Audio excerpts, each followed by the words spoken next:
রামধনু হেঁসেল পুনরায় চালু করা হবে। শতাধিকের বেশি মানুষের দুবেলা দুমুঠো অন্ন যোগাবে এই হেঁসেল। বৃহস্পতিবার সকালে মাঠ পরিদর্শনে গিয়ে এমনটাই বললেন বীজপুরের বিজেপি প্রার্থী সুদীপ্ত দাস। প্রসঙ্গত, কয়েক বছর আগে হালিশহর পুরসভার ১৫ নম্বর ওয়ার্ডের চৌমাথা বাজার সংলগ্ন রেলের একটি মাঠে ২০১৮ সালের ১৫ সেপ্টেম্বর রামধনু হেঁসেল গড়ে তোলেন সুদীপ্ত। প্রতিদিন সেখানে প্রায় শতাধিক গরিব, অসহায় অভুক্ত মানুষের মধ্যাহ্নর ভোজন যুক্ত বিনামূল্যে।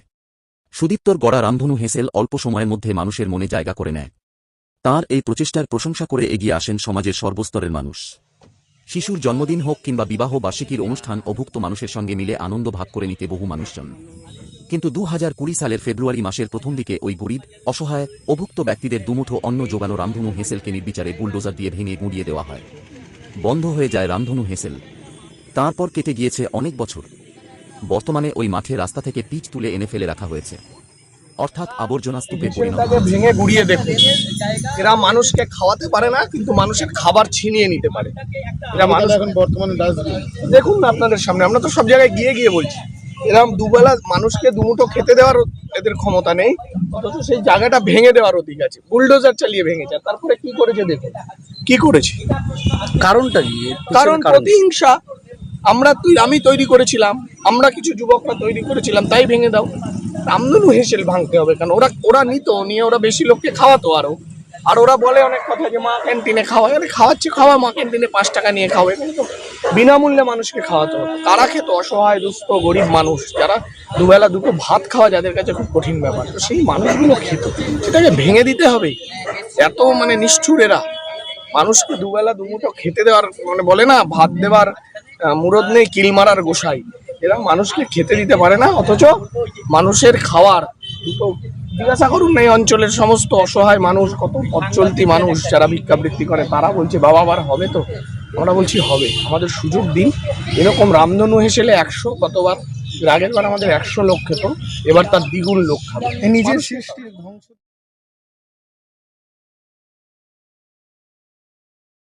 প্রার্থী হওয়ার পর এদিন আচমকা ওই মাঠে হাজির হন সুদীপ্ত। সেই জায়গাটি দেখে তিনি বলেন, এদের কাউকে দুমুঠো ভাত দেওয়ার মুরদ নেই, কিন্তু কিল মারার গোঁসাই। তাঁর অভিযোগ, রাজনৈতিক প্রতিহিংসায় তৃণমূল প্রার্থীর নির্দেশে বুলডোজার দিয়ে রামধনু হেঁসেল ভেঙে গুঁড়িয়ে দেওয়া হয়েছিল। যেহেতু আমরা কয়েকজন যুবক মিলে এটা করেছিলাম। সুদীপ্তর কথায় গরিব, অসহায়, অভুক্ত মানুষের আশীর্বাদ রয়েছে। রামধনু হেঁসেল পুনরায় গড়ে উঠবে এবং আগের থেকেও বেশি মানুষ মুখে অন্ন তুলে দেওয়া হবে। নিজের সৃষ্টির ধ্বংস দেখে খারাপ লাগছে, তো মন খুব খারাপ লাগছে। এখানে এই জায়গাটায় হই হই করে মানুষগুলো খেত, এই জায়গাটায় ছিল, দুবেলা দুমুঠো খেত, তৃপ্তি নিয়ে খেত, মনে আশীর্বাদ করতো। সে আশীর্বাদ বিফলে যাবে না, সে আশীর্বাদ আছে বলে আজও আমি দাঁড়িয়ে থাকতে পারছি। এই যে কষ্ট করে রামধনু হেঁসেল তৈরি করেছিলেন, তারপরে এই পরিস্থিতি, বীজপুর বিধানসভায় জিতে আসার পরে বিধায়ক হিসেবে কি? রামধনু হেঁসেল তো করবো, রামধনু হেঁসেল ৫ তারিখ থেকে চালু হয়ে যাবে এবং এখানে ১০০ নয় ২০০ লোক খাবে।